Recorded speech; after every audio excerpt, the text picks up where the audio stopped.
tous, ravis de vous retrouver pour ce nouveau numéro de votre magazine santé. 9 Français sur 10 considèrent que la maladie d'Alzheimer constitue un enjeu de société prioritaire. En France, plus de 800 000 personnes sont atteintes de la maladie et les spécialistes annoncent 1,3 million de cas à l'horizon 2015. Alors sur quoi repose le diagnostic de la maladie? Existe-t-il des causes? Comment se passe la prise en charge? Comment aider les familles à s'occuper de leurs proches?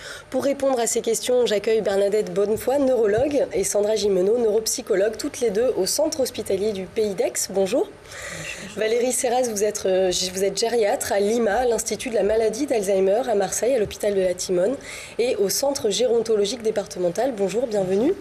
Perrine Malzac, bonjour. Vous êtes généticienne à l'hôpital de la Timone à Marseille et vous occupez aussi à l'espace éthique méditerranéen. Alors, selon un récent sondage, la maladie d'Alzheimer préoccupe fortement les Français. 86% se déclarent même inquiets par cette pathologie. Alors pourquoi? On a l'impression que cette maladie fait peur encore aujourd'hui. Est-ce que c'est le cas, Valérie Serras?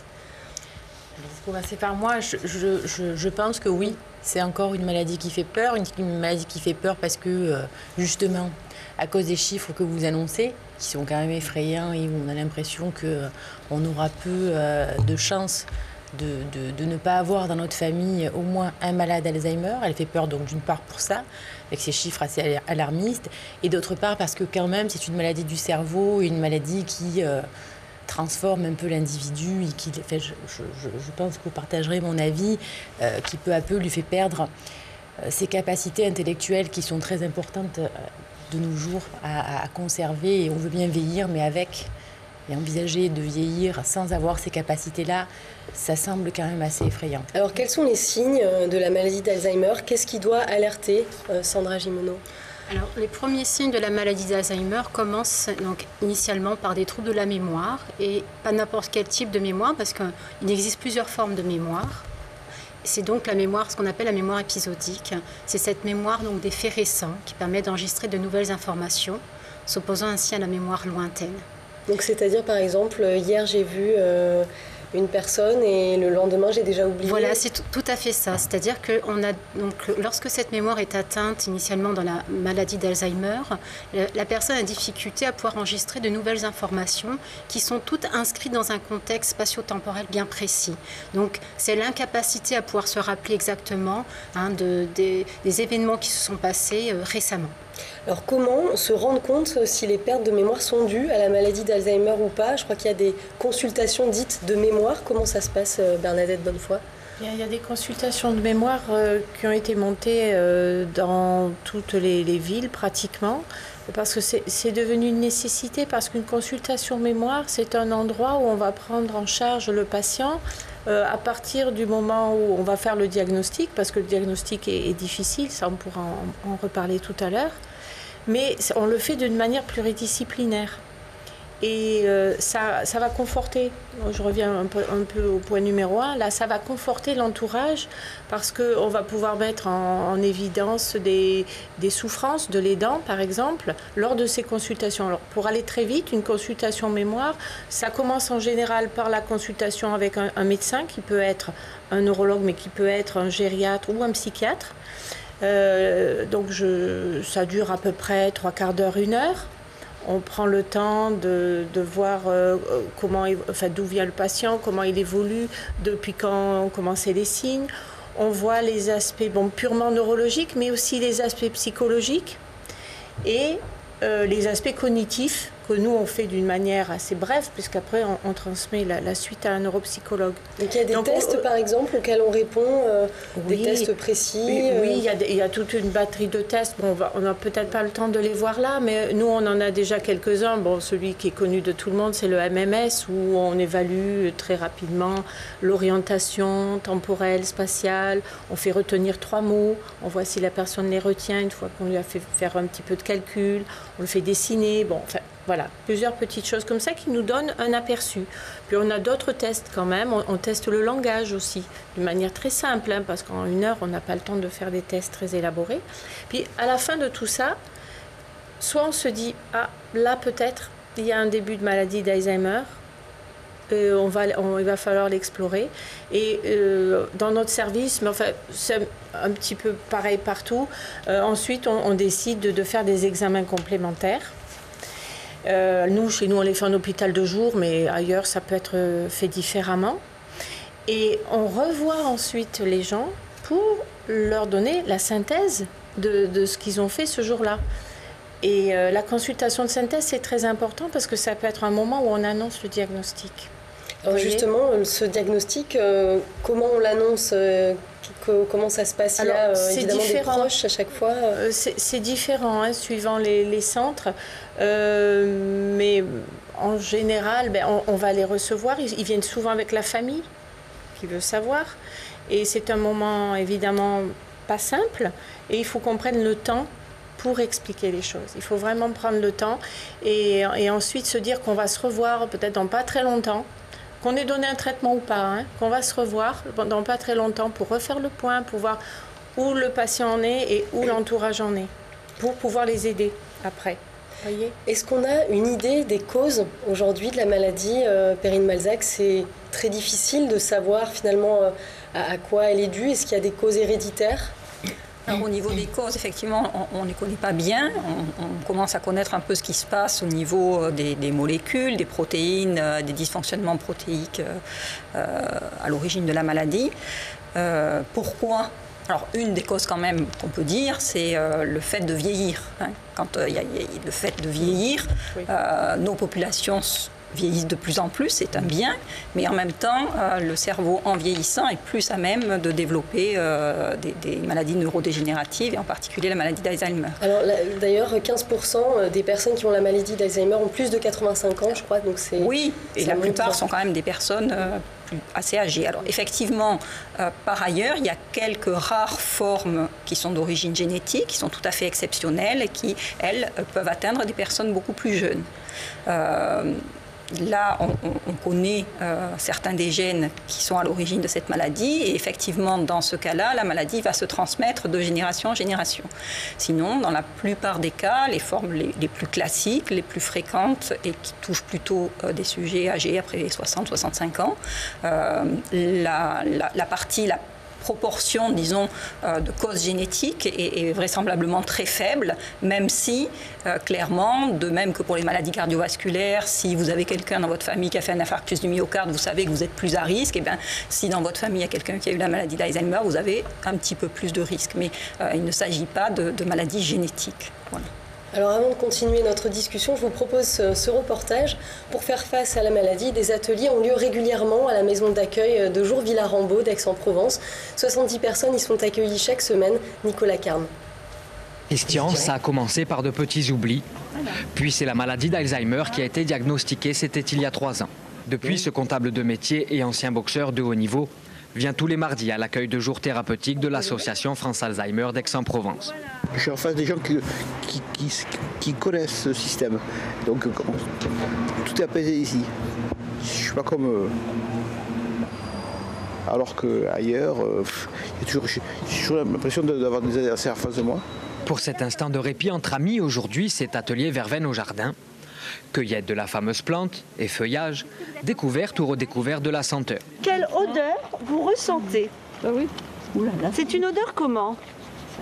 Chacun leur tour, ils se remémorent alors un souvenir, véritable travail de stimulation de la mémoire guidé uniquement par la notion de plaisir. Ce sont des ateliers qui s'adressent en principe aux 5 sens et qui donc stimulent, c'est un peu comme un atelier de réminiscence, il y a un peu un retour dans le passé ou à des choses du passé avec les odeurs, le toucher, les différentes couleurs. Chaque jour, 2 ou 3 ateliers sont proposés.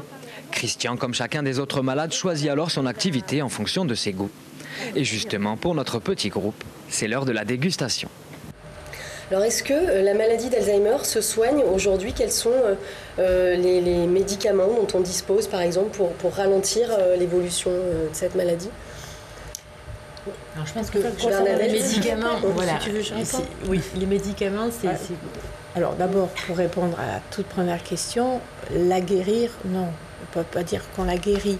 Mais par contre, l'encadrement, qu'il soit médicamenteux et non médicamenteux, c'est tout aussi important, même plus. C'est très important. Alors, médicamenteux, vous savez, vous avez certainement entendu que les médicaments ont été assez décriés. Alors là, je vous parle des médicaments pour la maladie spécifique. ces médicaments agissent, en gros, il y a deux grandes familles, et ils agissent en gros sur certains neurotransmetteurs. On ne va pas rentrer dans les détails, mais il y a des études qui ont été donc du coup refaites récemment, une étude canadienne et une autre étude aussi qui est parue dans le New England, et qui montrent qu'en fait on ne peut pas dire qu'ils améliorent la maladie, le cours de la maladie, mais ils vont diminuer la rapidité du déclin cognitif. Voilà. Et ça va avoir une durée sur quelques années, et puis on ne sait pas vraiment. Oui, c'est une maladie d'Alzheimer, on va dire, avant c'était plutôt une dizaine d'années, maintenant c'est beaucoup plus. C'est plutôt une quinzaine d'années. Mais il y a toute l'importance des traitements non médicamenteux. Et puis, je ne sais pas si on aura le temps d'en parler, il y a le problème des troubles du comportement dans cette maladie qui peuvent être un problème très embêtant et pour le malade et pour la famille. L'agressivité, la tendance à fuguer, l'inversion du rythme, veille-sommeil, tout ça c'est des problèmes importants et qui nécessitent vraiment l'avis d'un spécialiste parce que sinon on a tendance très très vite de donner des psychotropes qui peuvent avoir des effets secondaires embêtants, notamment sur le système cardiovasculaire. Alors on va parler de la prise en charge. Donc au départ, vous nous avez parlé de la consultation mémoire. Comment ça se passe finalement pour le patient ? Est-ce que dans la mesure du possible, l'idée c'est qu'il reste à domicile dans la plupart des cas ou pas bien sûr, l'intérêt est vraiment que le patient puisse être maintenu le plus longtemps à domicile. Parce que pour pouvoir aussi adapter et rester dans son environnement aussi, c'est très important de pouvoir gérer l'angoisse. Et ça, c'est vrai que les familles et l'aidant et la personne la plus à même à faire ce genre de choses. Donc quand on dit l'aidant, donc c'est toute la famille, le conjoint, l'enfant. Essentiellement, ce sont les conjoints et les enfants qui sont des aidants naturels. Et c'est vrai que, mais pour cela, un maintien à domicile nécessite aussi une aide des soins à domicile, donc, qui sont nécessaires, des structures d'accueil de jour, très importantes. C'est toute une organisation qui est donc à préparer, à accompagner, parce que c'est pas facile aussi pour les aidants, comme pour le patient lui-même, qui refuse beaucoup en début de maladie, et l'aidant est dans une situation assez délicate parce qu'il ne sait pas exactement quel choix établir. Et c'est même dès le début de la maladie que l'accompagnement doit se faire correctement. Les aidants souvent se culpabilisent aussi de devoir mettre parfois à un moment donné, décision. quand on n'y arrive plus, qu'il est complètement épuisé. C'est pour ça que ça nécessite vraiment un accompagnement très régulier. Justement, Perrine Malzac, vous intervenez aussi dans ces moments lorsque c'est difficile pour la famille de faire un choix, parce que c'est vrai qu'il faut parfois répondre à la place du malade. Alors comment ça se passe ? Il y a des structures qui permettent d'aider Alors, moi, je n'interviens pas spécifiquement auprès des familles et des malades pour ces décisions-là, mais j'interviens par le biais de l'espace éthique et de la réflexion éthique auprès des professionnels qui sont confrontés à ces choix, à pouvoir accompagner au mieux les personnes dans ces choix difficiles et à leur donner des outils de réflexion pour voir de quelle façon, en particulier, faire participer la personne malade aux décisions, faire en sorte que ça ne se fasse pas dans trop de violence, trop d'obligations, trop de contraintes, que la famille puisse aussi être accompagnée parce que, comme disait madame, ils se sentent coupables, ils ne savent pas à quel moment décider par exemple l'entrée en institution, l'entrée dans un EHPAD, alors que ça s'avère nécessaire parce qu'ils sont complètement épuisés, ils n'y arrivent plus, et puis que pour la personne malade elle-même, probablement que ça peut être une bonne solution. Donc tous ces éléments de choix, de décision se font entre des professionnels et la famille et la personne malade elle-même. Et c'est vrai que la réflexion éthique, elle peut apporter à ces moments-là, pas spécifiquement pour une personne, mais de façon générale, des outils de réflexion pour mener à mieux cet accompagnement. Est-ce qu'il faut, par exemple, le consentement écrit du malade pour le placer ou pas, Valérie Serraz ? Alors, normalement, le consentement écrit, même si on en parle, Et on pense tous qu'il faut le faire. Je crois que c'est très rare de pouvoir l'obtenir chez quelqu'un qui a des troubles cognitifs. Et juste revenir sur cette chose quand même qui est importante, c'est de bien comprendre que la maladie d'Alzheimer, on fait le diagnostic un jour, on a certes des traitements qui peuvent éventuellement ralentir, je dirais, les conséquences de cette maladie, mais que quoi qu'il arrive, elle reste une maladie évolutive. Et qu'aujourd'hui, l'évolution va sur un état de grande dépendance.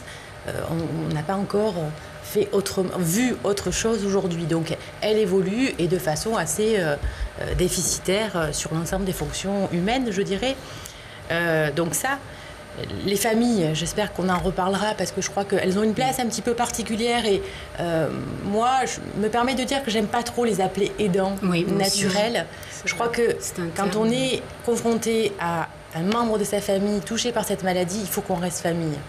Et pas qu'on prenne trop vite la place de l'aidant. On doit garder sa position d'épouse, de fille. Et cette relation, elle doit être travaillée, elle doit prendre un sens différent devant quelqu'un qui est différent. Alors, pour revenir à cette admission en institution, les débats sont assez... on travaille là-dessus. Moi, j'y crois pas au consentement éclairé de quelqu'un qui n'a pas toujours conscience de ses difficultés. C'est rare que les malades aient envie de rentrer en institution. Sachant qu'en institution, il faut parfois, et c'est très bien l'institution, le maintien à domicile à tout prix, ça peut être dangereux, mais en institution, on a à revoir ce consentement écrit et être plus dans la recherche d'un assentiment. Voilà, hein, et puis ça fait partie des débats en réflexion éthique. Je pense que même par rapport, le patient est dans la capacité de pouvoir aborder ces sujets quand il est encore conscient au début de la maladie. Mais au début, quand l'annonce l'annonce de la maladie est faite, psychologiquement, ils ont encore beaucoup de chemin. Lui, le patient, et aussi le proche. Donc aborder ces sujets-là, même à un très début de la maladie, c'est très difficile pour eux. Parce ils abordent déjà énormément, il y a énormément de questions, de doutes, d'incertitudes. Et aborder ce type de questions, c'est vrai qu'en pratique, moi je ne le vois pas, mais ce n'est pas un sujet facile à aborder. Surtout qu'au début, quelquefois on a même pas un refus du diagnostic de la part de l'entourage, mais en fait de grandes questions. Un déni quand même. Il faut quand même du temps, il faut que les choses se sédimentent doucement, il faut leur laisser le temps. Parce qu'il y a un impact donc aussi bien physique mais aussi moral qui est très important. Donc pour la famille, c'est d'autant plus difficile parfois de se détacher du poids de cette maladie qui envahit tout en fait. Du poids et je crois qu'on a tout de suite cette étiquette et on voit son parent devenir... ce qui va devenir à cause de cette maladie et on oublie l'instant présent. Et finalement, il y a beaucoup de gens qui essayent de retravailler ça, cet instant présent, parce qu'on est complètement omnibulé par... On a des formes d'évolution très différentes aussi. On a quand même des formes qui sont sans trouble de comportement, qui se passent, on va dire, relativement bien, et puis d'autres où rapidement, il y a de l'agressivité ou des troubles du comportement, et ça, c'est quand même très différent. Mais sur l'aspect psychologique, sur les mécanismes de défense comme le déni, pour l'aidant lui-même, 90% des proches sont dans le déni. Donc c'est quelque chose de très naturel en fait. Mais au moment, donc ils sentent qu'il y a des changements qui se font au début de la maladie, puis au début ils essayent un petit peu de les ignorer quelque peu, et puis après ils s'aperçoivent que c'est un vrai problème. Et donc là, ils emploient des ruses pour emmener leurs proches aller voir un spécialiste, un gériatre ou un neurologue, et là l'annonce se fait. Et là l'annonce s'accompagne justement à un déni qui va complètement déstabiliser, qui arrivait à le protéger jusqu'à l'instant. Et ensuite, il y a un effondrement émotionnel qui va s'installer chez les dents, mais pas uniquement ça, c'est qu'il va utiliser tout ce qu'on appelle les stratégies de coping. Donc c'est tous ces plans d'action, tous dans cet esprit, tout se bouscule et on se projette très très loin. Et c'est à nous de les récupérer justement dans cet instant pour vivre le moment présent. Et c'est vrai que le déni, c'est quelque chose qui est... disons, très présent chez les familles et même au début de la maladie. Et c'est normal. Alors, je vous propose un reportage qui va vous intéresser. Nous nous sommes rendus au centre hospitalier Louis Brunet à Allo, c'était il y a quelques mois, et nous avons assisté à un atelier de zoothérapie où comment se soigner grâce à la présence des animaux. Vous allez voir que la mémoire affective des patients joue un grand rôle dans cet atelier. Regardez. Leur problème, c'est la mémoire. S'ils ont tout oublié ou presque, la plupart de ces malades d'Alzheimer ont eu un animal dans leur vie. C'est le cas de Suzanne et René, 98 ans. Et quand on leur met une boule de poil sur les genoux, les souvenirs reviennent. J'ai eu un chien, j'ai eu de tout. Un lapin. Regardez-le. Je ne me rappelle pas comment j'appelais mon lapin. Monsieur Amou, oui. Vous aimez les animaux, vous? Oui. Pourquoi? Parce qu'ils me plaisent. Jerry, le chinchilla, c'est un peu le préféré de ces dames. Il y a aussi Altesse, le chat persan, ou encore Eddie, le furet. Chaque jeudi, la ménagerie de Karine permet de recréer du lien chez ses patients atteints de troubles du comportement. Une personne qui va être très renfermée va par miracle, entre guillemets, parler ou communiquer. Et l'animal sert également de lien entre le monde extérieur et son monde à lui, parce que l'animal, quand il arrive, il n'a pas un regard qui juge. L'animal calme, rassure et diminue l'agressivité. Il permet de vivre pleinement le temps présent et de s'ouvrir vers l'extérieur. L'animateur cadre l'atelier tout en laissant libre cours à la parole de chacun. C'est pas ça qu'il vous a dit? Ah ben oui, si veut, oui. L'animal est souvent catégorisé comme quelque chose d'affectif. Vous savez que dans la maladie d'Alzheimer, la mémoire affective n'est pas altérée. Donc ça permet donc de travailler sur le sentiment, sur quelque chose qui est connecté positivement dans la mémoire de la personne. Créer des repères chez les malades tout en gardant du sens, c'est l'objectif de ces séances. Un projet vivant qui est amené à évoluer pour d'autres pathologies. C'est important, justement, des ateliers comme celui-là pour les patients, Valérie? Alors, je crois que oui, hein, c'est important. Je ne sais pas après s'il est, important de mettre le mot thérapie. Parce que finalement, quand on regarde et qu'on prend un petit peu du recul, on se dit, c'est la vie, ça. Et je crois que l'émotion, on en a parlé à plusieurs reprises, que ce soit le début de la maladie comme des stades un peu plus avancés, comme on voit dans ce petit reportage, mais c'est l'émotion, c'est le contact avec l'autre, c'est le lien.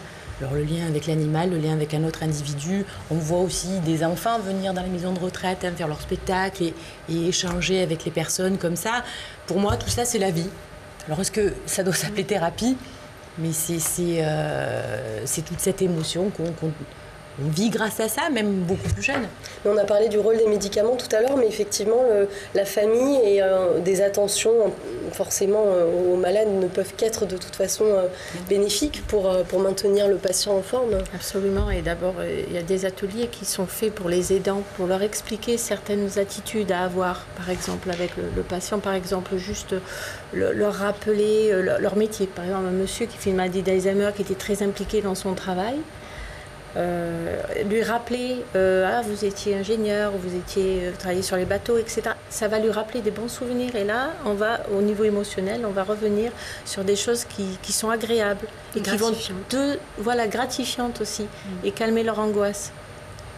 Au niveau de la prise en charge, peut-être juste redire un mot sur les structures d'accueil possibles qui existent. Donc il y a des structures d'accueil de jour qui vont recevoir les patients seulement à la journée, et d'autres donc quand la maladie est plus installée, c'est ça en fait au niveau des différentes structures? Alors selon les territoires, il y a des structures très différentes. Effectivement, on est parti classiquement de l'accueil de jour, 9h, 17h à peu près, où les personnes se rendent une ou plusieurs fois par semaine.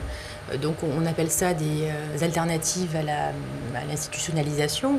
Il y a aussi l'hébergement, donc on y reste définitivement, mais on voit de plus en plus se créer, parce que la maladie d'Alzheimer, c'est quand même très compliqué, hein. Ça a des retombées, on l'a tout dit, certes c'est une maladie en soi, mais sur la société aussi. Donc ça implique beaucoup de choses. Donc on développe un tas de structures très originales et on essaie de s'adapter. Donc aujourd'hui, on a ce qu'on appelle les séjours temporaires dans les maisons de retraite. Avant, on ne pouvait qu'y rentrer définitivement. Aujourd'hui, on peut y rentrer pour 3 jours, 1 semaine, 15 jours pour laisser un peu de répit à l'autre. On a aussi des structures qui viennent proposer le repas à domicile. Tout ça, c'est des expérimentations qui ne sont pas encore complètement généralisées. Mais il y a plein de petites choses comme ça qui se font pour essayer d'éviter les deux extrêmes, je dirais, hein, de la vie, soit le domicile sans rien, soit l'institution. Il se développe beaucoup de choses, et je crois que, j'ai envie de dire que le plan Alzheimer 2008-2012 a permis quand même à nous tous, du médico-social et du médical, de pouvoir développer un tas de propositions, à la fois pour le maintien à domicile comme pour l'institution. Avant de conclure, un mot juste sur les nouveaux espoirs, la recherche, qu'est-ce qu'on attend de demain ? On attend bien sûr des nouveaux médicaments. Il y a des études en cours, mais c'est tout actuellement dans des protocoles de recherche, on est bien clair. Et c'est un grand espoir, bien sûr, parce que c'est très ciblé sur des lésions qu'on connaît bien dans la maladie d'Alzheimer, notamment les plaques d'amylose. Et puis, il y a toute la... Enfin, parallèlement à ça, il y a des études en TEP scan, enfin des choses très, très compliquées où on peut mesurer les plaques d'amylose et l'évolution. Et ce qui est fait actuellement aussi, c'est dans les protocoles de recherche, c'est des recherches à des stades très précoces, voire même prodromaux à la maladie. Donc on va maintenant très très loin, alors qu'il faut imaginer qu'il y a 15 ans en arrière, on ne parlait pas de tout ça. Écoutez, on suivra ça en tout cas. Merci à toutes les 4 d'être venues sur notre plateau pour nous éclairer. Merci à vous de nous avoir suivis. On se retrouve la semaine prochaine pour un nouveau C'est la santé. Très bonne journée à tous.